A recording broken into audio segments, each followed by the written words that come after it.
The Mount Everest base camp.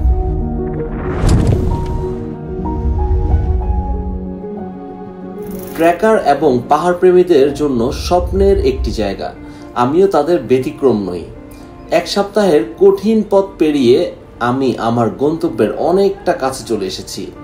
এই পর্বে থাকছে প্রথমে দিংবুচে থেকে লোবুচে পৌঁছানোর অভিজ্ঞতা অ্যান্ড পরের দিন লোবুচে থেকে গোরাকশেপ হয়ে এভারেস্ট বেস ক্যাম্পে পৌঁছানোর গল্প। এই 2 দিন ছিল আমার জন্য অন্যতম কঠিন এবং কষ্টের 2টি দিন। ডিংবুচে সমুদ্রপৃষ্ঠ থেকে 4400 মিটার উচ্চতায় অবস্থিত, যেখানে অলরেডি মাউন্টেন সিকনেস শুরু হয়। আমি এই 2 দিন তার চেয়েও উঁচুতে ট্রেকিং করছি। যেখানে অক্সিজেন ছিল নর্মাল এর অর্ধেকের মতো, সেখানে প্রতিটি নিঃশ্বাস হয়ে উঠছিল একটা লাইফ লাইন। তাই এই পর্ব আপনাদের শুধুমাত্র ভিউই উপহার দিচ্ছে না, বরং রুক্ষ পরিবেশে টিকে থাকার গাইডলাইনও প্রদান করছে। তাই যারা আসতে চাচ্ছেন এই ট্রেইলে, তাদের পুরো ভিডিওটা দেখার আমন্ত্রণ রইল। চলুন শুরু করা যাক।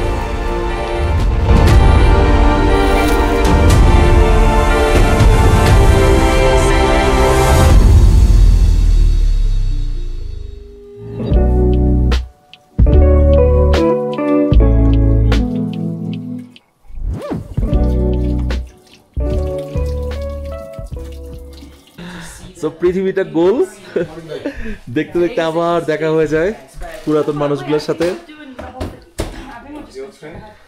মনে পড়ছে ওই যে আমার সাথে আসছিল যে 2জন ইন্ডিয়ান সাথে ভাইয়ের সাথে গাইড ছিলেন উনি, তারপরে ওকে মনে পড়ছে। সবাইকে দেখে এখানে পরিচিত পরিচিত লাগবে আপনাদের।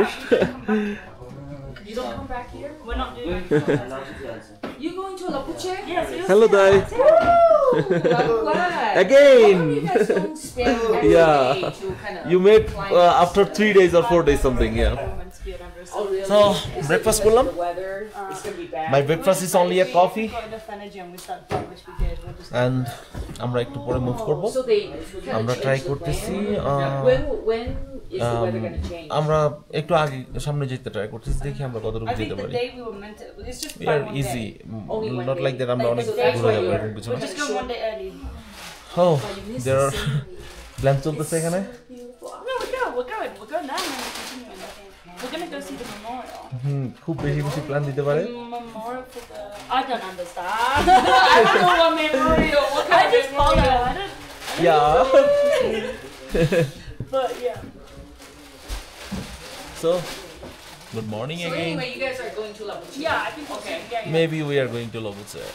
I don't know what about the plan, because every plan she knows that. I don't know. I just don't know. Oh, so don't be worried, Padam is here, right? Absolutely, plan and take it.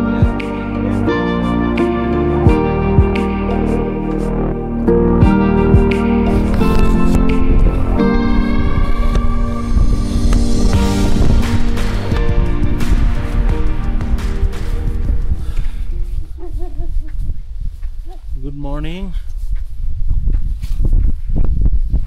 আজকে ডিংবুচে থেকে বের হয়ে আসছি। এখন আমাদের গন্তব্য হচ্ছে লোবুচে। লোবুচে পর্যন্ত হাঁটছি কত সুন্দর একটা ভ্যালি দিয়ে। 2 কদম দিচ্ছি হাঁপায় যাচ্ছি, 2 কদম দিচ্ছি হাঁপায় যাচ্ছি। হাই অ্যালটিটিউডে কি যে এক প্রবলেম, এটা আসলে কোনো দিনও বলে বোঝানো যাবে না। আমি নিজেই নিজের প্রতি বিরক্ত যে 2 স্টেপ দিলে আবার মানুষ হাঁপায় কেমনে। এটা আসলে আমার দোষ না, এটা অ্যালটিটিউডের দোষ। তাও আমার ভাগ্যটা অনেক ভালো, আমি প্রতিদিন এমন সানি ওয়েদার পাচ্ছি। I am really so much lucky. ও ঠিক আছে, তাহলে দেখতে দেখতে চলতে চলতে কথা হবে। আমাদের আজকের গন্তব্য কোথায়? আজকের গন্তব্য লোবুচে। Ready steady go. ডিংবুচে থেকে লোবুচের এই পথটিতে সবুজের দেখা পাইনি বললেই চলে। পুরোটা পথ জুড়ে ছিল ধুলা আর হচ্ছে পাথর। এই উচ্চতায় গাছও টিকে থাকতে পারে না। যেখান দিয়ে হেঁটে যাচ্ছি ভেবেই নিজেকে মানসিকভাবে বেশ শক্তপোক্ত মনে হচ্ছিল। এই পথে কোনো রকম তাড়াহুড়ো করা যাবে না, আস্তে ধীরে এক পা ফেলে আগাতে থাকবো। আর হচ্ছে কখনোই চিন্তা করব না যে আর কতটুকু হাঁটতে হবে, ভিউজগুলো কেমন সেগুলো মূলত এনজয় করব, ছবি তুলব, ভিডিও করব এবং এভাবেই দেখব কিভাবে শেষ পর্যন্ত গন্তব্যে পৌঁছে গেছি। কিন্তু আপনি যদি তাড়াহুড়া করেন আপনি খুবই খারাপ করবেন, কারণ হচ্ছে AMS এর কথা আপনাকে মাথায় রাখতে হবে, একিউর মোশন সিকনেস। সো এই উচ্চতায় আপনি কোনোভাবেই তাড়াহুড়া করবেন না। আজকে ট্রেইলটা না, ওয়াও কিছু বলবো, চমৎকার চমৎকার।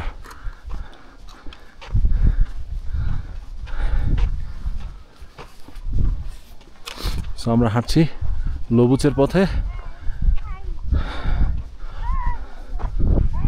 এখানে প্লাস্টিক বা পেপারস, টিন অথবা ক্যান অথবা বোতল, এগুলো আপনি চাইলে এখানে ফেলতে পারেন। এই যে এটার ভিতরে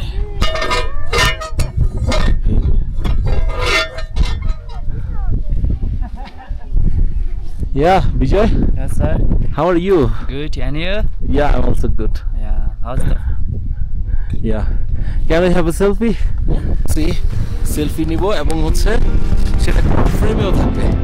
ওকে।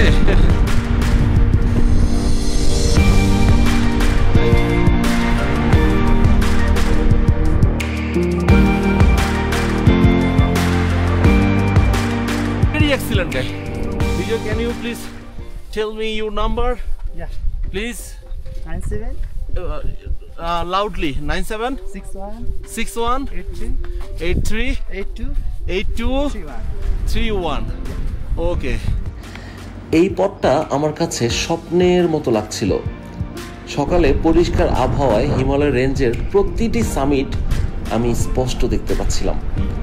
কিছু ছিল রুক্ষ পাথুরে এবং কিছু ছিল বরফে ঢাকা, অসম্ভব সুন্দর।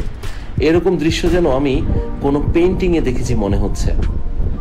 নিজেকে নিজে প্রশ্ন করতে লাগলাম, হিমু এগুলো কি সত্যিই দেখছি? সুবহানাল্লাহ, আল্লাহর এই সৃষ্টি দেখে অবাক না হয়ে থাকা যায় না। আমার শরীরের ক্লান্তি একেবারেই উধাও হয়ে যাচ্ছিল এই ভিউ দেখতে দেখতে। আশা করি আপনাদেরও খুব ভালো লাগছে। Good. Yes. We are doing good. Yes, exactly. So, how much time we have need to go to the Lobuche? Labute, I think still is more than 3 hours. Okay. Yes. Good. Oh, Hi. hello there. Namaste. So, before going Lobuche, we will meet in another village or something. Yes, we get Thukla. Thukla. Yeah, around 1 hour. 1 hour. And then so. We are hungry and we take lunch there. Okay. If you are hungry, তাহলে যদি আমরা ক্ষুধার্ত হই, আমরা the name of the village? Yeah, 1 hour. Thukla, yeah. থুকলাতে পৌঁছে আমরা যদি hungry থাকি তাহলে লাঞ্চ করবো, আমরা লবুচে চলে যাব।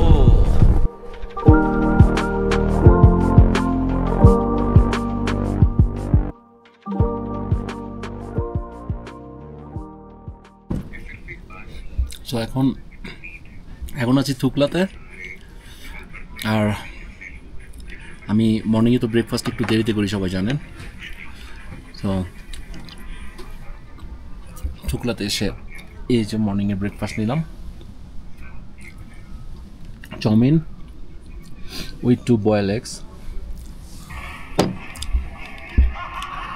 ভালোই লাগতেছে, অনেক ভালো লাগতেছে।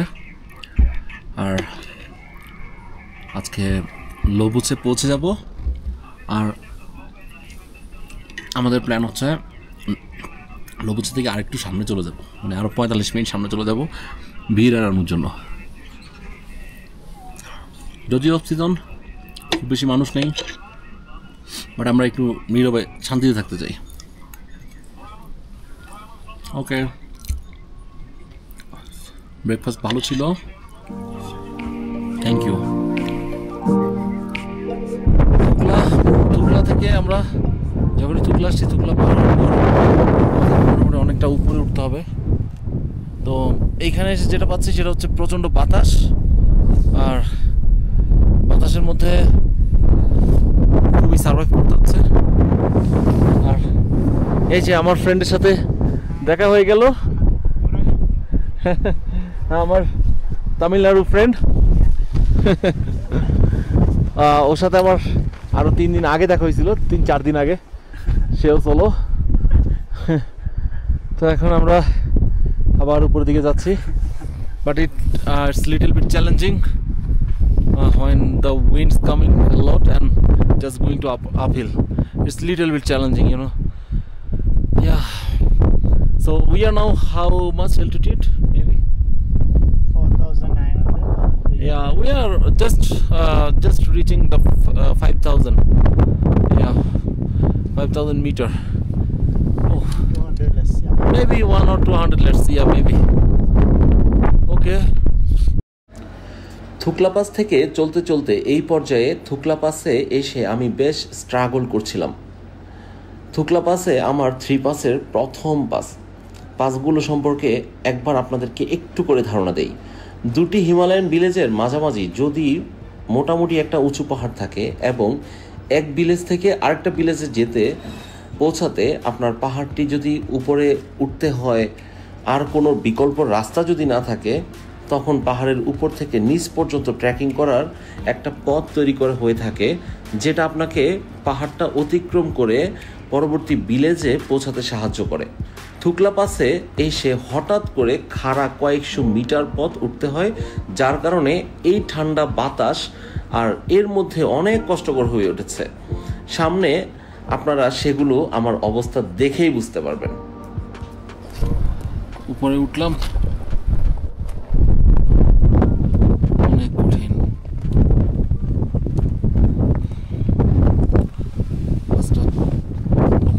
খবর হয়ে গেছে। থুকলা পাস। তো থুকলা পাসের উপরে যখন উঠবেন তখন এই ধরনের কিছু মেমোরিয়াল বা সেমেট্রি দেখবেন। যারা এভারেস্টে এসে যারা প্রাণ দিয়েছেন, যারা মারা গেছেন, এগুলো তাদের সেমেট্রি। আর এখানেই শায়িত আছেন আমাদের দেশের একজন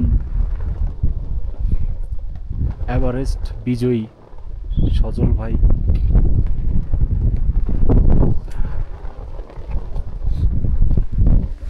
It was really very proud of us as a Bangladeshi, cause সজল ভাই সামিট করছিলেন কিন্তু তিনি ফিরে যেতে পারেন নাই।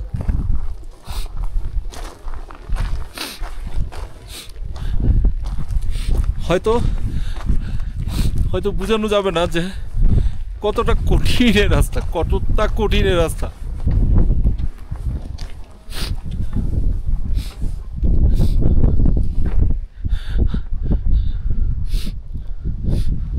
সজল ভাইয়ের আত্মার জন্য মন থেকে দোয়া করি, আল্লাহ যেন তারে ভালো রাখে।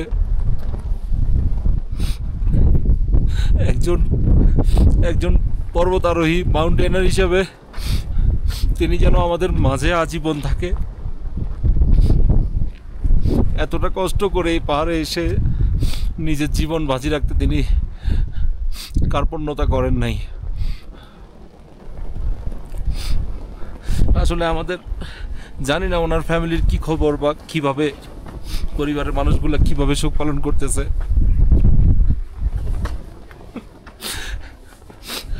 এখানে আসলে আপনি বুঝতে পারবেন যে আসলে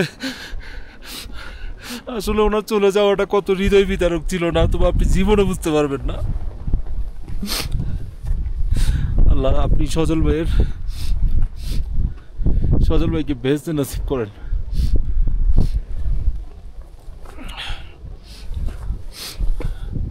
আমি জানি না এখানে কোন সিমেট্রিটা ওনার, কোন সমাধিটা ওনার, আমি জানি না। but it was really hurts me. আমি মন থেকে ওনার জন্য অনেক দোয়া করি, আল্লাহ যেন ওনাকে বেহেশতে নসিব করে।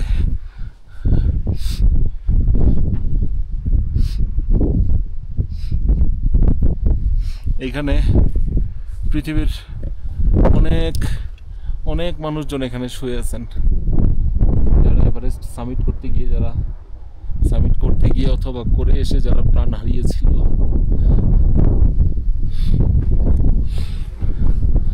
সবাইকে আল্লাহ ভালো রাখুক। এই মানুষগুলোর একটু স্বপ্ন ছিল শুধু ওই পাহাড়ে যাওয়া, আর কিছু না।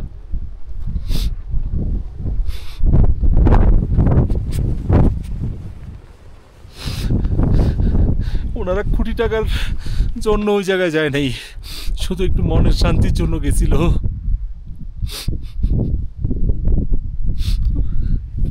রাব্বুল আলামিন যেন সবাইরে ভালো রাখে এবং সবার পরিবারকে যেন অনেক ভালো রাখে।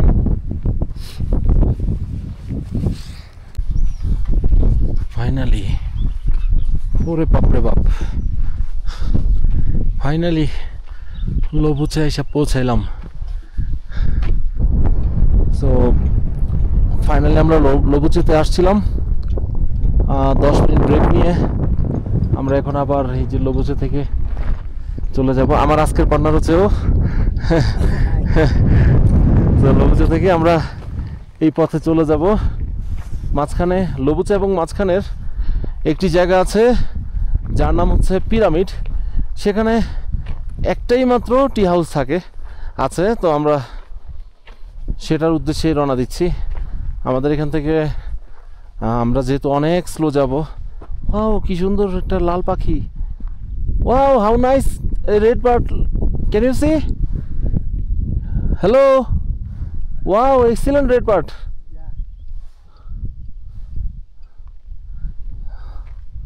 Wow, কি সুন্দর লাল লাল পাখি। আমার লবুচে থাকার জায়গাটা অনেক বেশি স্পেশাল। দেখেই বুঝতে পারছেন, একটি পিরামিড শেপের লাউঞ্জ, কিন্তু সে কারণে মূলত এটি স্পেশাল না। পিরামিড লাউঞ্জে একটি হাই অ্যালটিটিউড রিসার্চ ফেসিলিটিস, অর্থাৎ এখানে বিজ্ঞান ও গবেষণার কাজ হয়। সাথে এখানে যদি ট্রেকাররা আসে তাদের থাকা খাওয়ার ব্যবস্থা করে দেওয়া হয়। Wow! Finally, Himu is here. Okay. As long as you are here. So what do you think? Maybe I can't, right?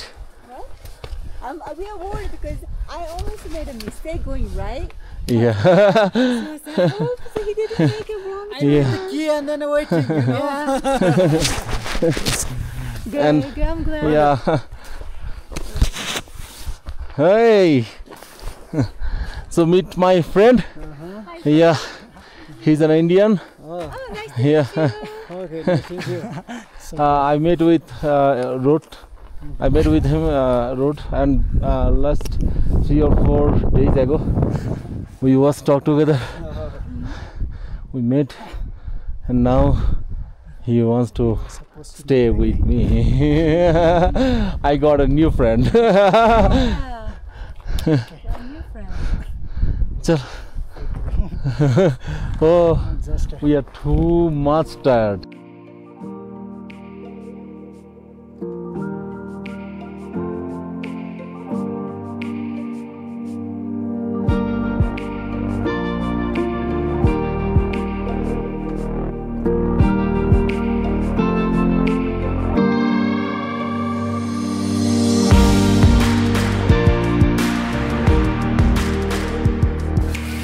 So, এখন আছি অনেকটা গোরাপশেপের কাছাকাছি, আর এখান থেকে গোরাপশেপ 2 ঘন্টার মতো লাগবে। তারপর সেখান থেকে আবার বেস ক্যাম্প থেকে আবার এসে কালাপাথর অবশ্য আমি যাবো না, আমি আবার বেস ক্যাম্পে চলে আসবো, গোরাপশেপে আসবো। হয়তো যদি ইচ্ছা থাকে তাহলে আমি হয়তো এদিকে চলে আসবো, এই সাইডে যেখানে আছি। জায়গাটা খুবই ভালো, পিরামিড রিসোর্ট, খুবই ভালো, পিরামিড লঞ্চ জায়গাটা অনেক ভালো। এবং যে পরিমাণ ঠান্ডা মানে বলার বাহিরে, কিন্তু বাহিরে এর চেয়ে আরো অনেক বেশি ঠান্ডা। হ্যাঁ, আজকে খাবার দাবার একটু পরে করবো, রান্না চলছে।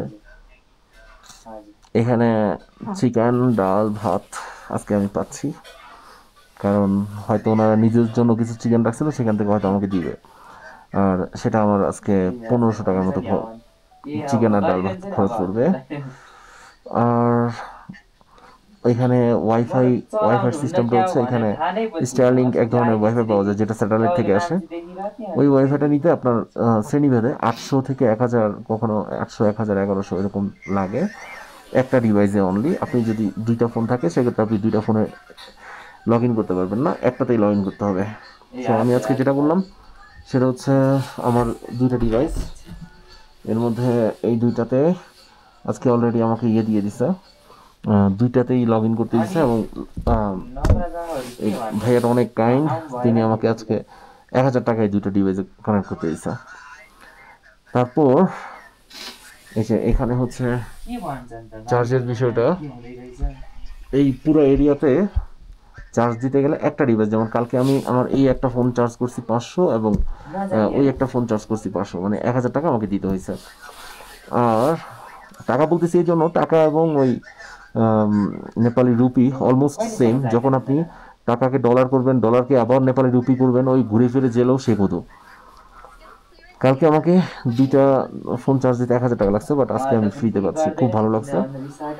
আর এখানকার হসপিটালিটি খুব ভালো, প্লেসটা অনেক ভালো, সবকিছু মিলে চমৎকার।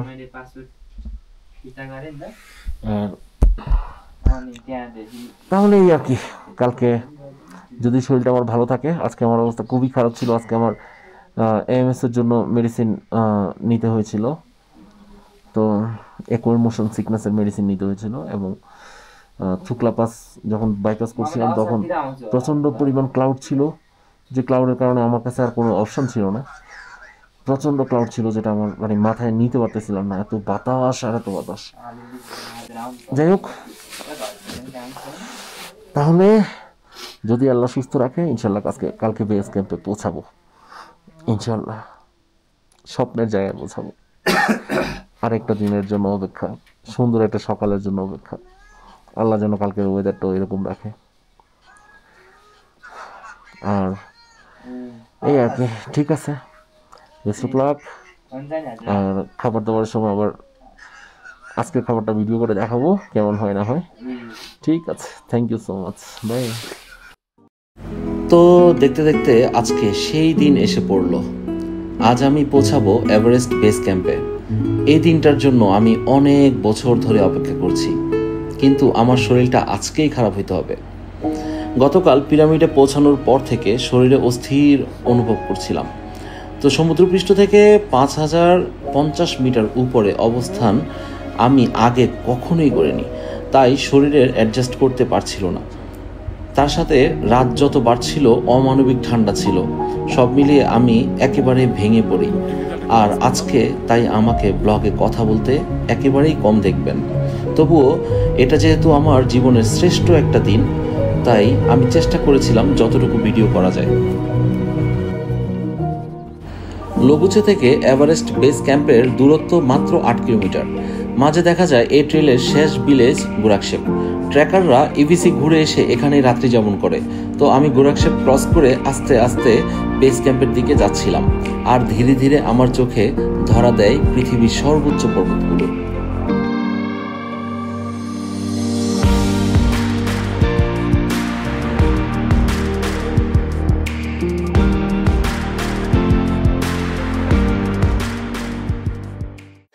এই পর্যায়ে আমি কথা বলার মতো এনার্জি হারিয়ে ফেলি। এই উচ্চতায় যেখানে নিঃশ্বাস নেওয়াটা অনেক চ্যালেঞ্জের বিষয়, সেখানে আমার মুখ থেকে আর কথা বের হবে না, এটাই স্বাভাবিক। সকালে শরীরের এত খারাপ অবস্থা দেখে কষ্ট পাচ্ছিলাম যে এত দূরে এত কষ্ট করে আসলাম, কিন্তু সবচেয়ে স্পেশাল মোমেন্টগুলো হয়তো ব্লগ করতে পারবো না। কিন্তু এই পথে চুপচাপ হাঁটতে হাঁটতে আমি আসলে খুশি হই যে যা আমি বলে বোঝাতে পারছি না। খেয়াল করলাম যে মুহূর্তে আমি জীবনের কোনো কিছু নিয়েই টেনশন করছি না, অতীত বা কোনো ভুল ভ্রান্তি অথবা রিগ্রেট করছি না, সামনের জীবনে কি আছে তা নিয়ে একদমই দুশ্চিন্তা করছি না। এসব কোনো ভাবনাই মনে ছিল না, শুধু আমার নিঃশ্বাস, হার্টবিট আর পায়ের শব্দ।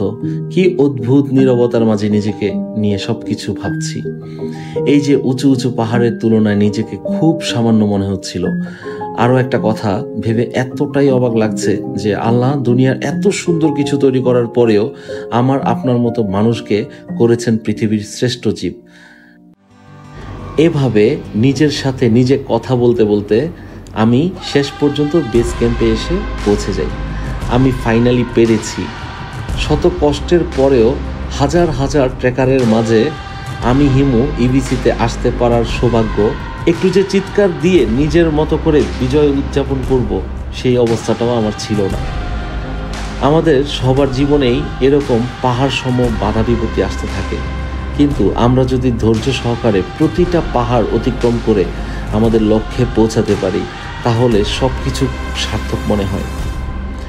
আমাকে এই ট্রেক আমার জীবন নিয়ে এতটাই শিখিয়েছে যে আমি আর নিতে পারছি না। আসলে জীবনে অনেক কিছু ভাবার আছে, অনেক কিছু জানার আছে, অনেক জ্ঞান অর্জন করার আছে। এই পাহাড় হেঁটে আমি আমার জীবনের সবচেয়ে ভালো কিছু অভিজ্ঞতা শিখেছি এবং যতটুকু পারছি আপনাদের সাথে শেয়ার করছি। দাঁড়ান, আপনি কি ভাবছেন এই পর্যন্তই ছিল আমার যাত্রা? সামনের পর্বতগুলোতে থাকছে ওয়ার্ল্ডের হাইয়েস্ট ফ্রেশ ওয়াটার লেক গোকিউ নিয়ে গল্প। গোকিউ লেক এতটাই সুন্দর যে আপনি আসলে দেখলে একেবারেই অবাক হবেন। ততদিন পর্যন্ত আমার সাথেই থাকুন, অ্যান্ড ভিডিওটি ভালো লাগলে সাবস্ক্রাইব করবেন।